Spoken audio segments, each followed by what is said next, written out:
একটা কোম্পানির কথা বলি। একটা দেশের ফুড ডেলিভারি মার্কেটের 70% তাদের দখলে। প্রতিদিন প্রায় 9 কোটি অর্ডার। ভাবা যায় 2024 সালে তাদের ইতিহাসের সেরা প্রফিট প্রায় $500 কোটি। এত বড় কোম্পানি, এত বড় মার্কেট শেয়ার।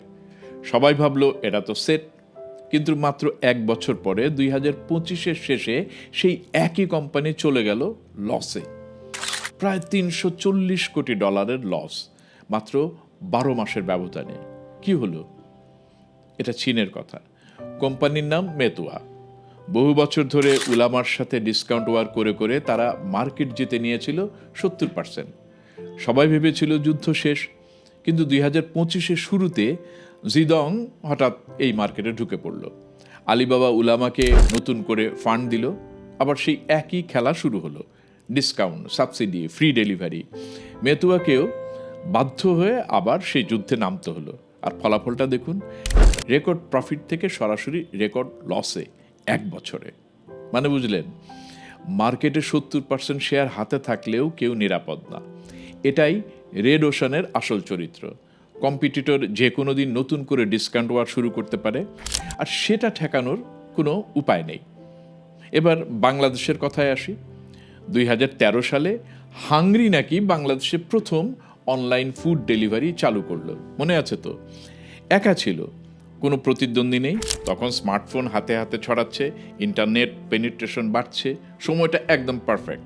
তারপর একে একে পেছন পেছন এলো food panda, Pathao food, Uber it's, সহজ ফুড। একই শহর, একই কাস্টমার, একই রেস্টুরেন্ট, একই খাবার আর একই বিরিয়ানি, শুধু অ্যাপের নাম আলাদা। Food panda, Pathao food, Uber it's, সহজ ফুড। এখন যে কোনো মার্কেটিয়ারকে বা এআইকে জিজ্ঞেস করুন নতুন মার্কেটে কিভাবে জিতব, সে বলবে ডিফারেন্সিয়েট করুন, ইউনিক ভ্যালু দিন।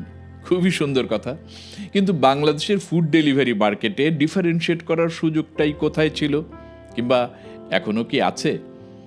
ব্র্যান্ড কমিউনিকেশনের দীর্ঘদিন আছে, দেখেছি যখন product same, customer same, restaurant same, লড়াই গিয়ে দাঁড়ায় ওই একটা জায়গায়, ডিসকাউন্ট।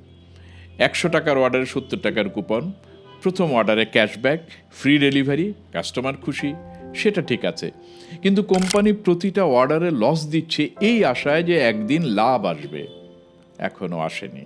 ডিসকাউন্ট কমলো, কাস্টমারও কমলো, কারণ কাস্টমার কোনো অ্যাপের প্রতি লয়াল না, কোনো ডেলিভারি ব্র্যান্ডের প্রতিও না। কাস্টমার লয়াল হয় ডিসকাউন্টের প্রতি।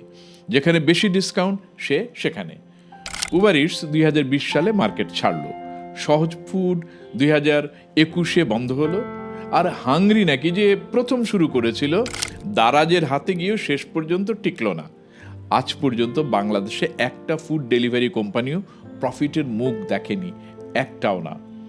আর চীনে 70% মার্কেট শেয়ার হাতে থাকা কোম্পানি 1 বছরে $340 কোটি হারাতে পারলে বাংলাদেশের মতো ছোট মার্কেটে কারো স্থায়ীভাবে টিকে থাকার সম্ভাবনা কতটুকু ভাবুন।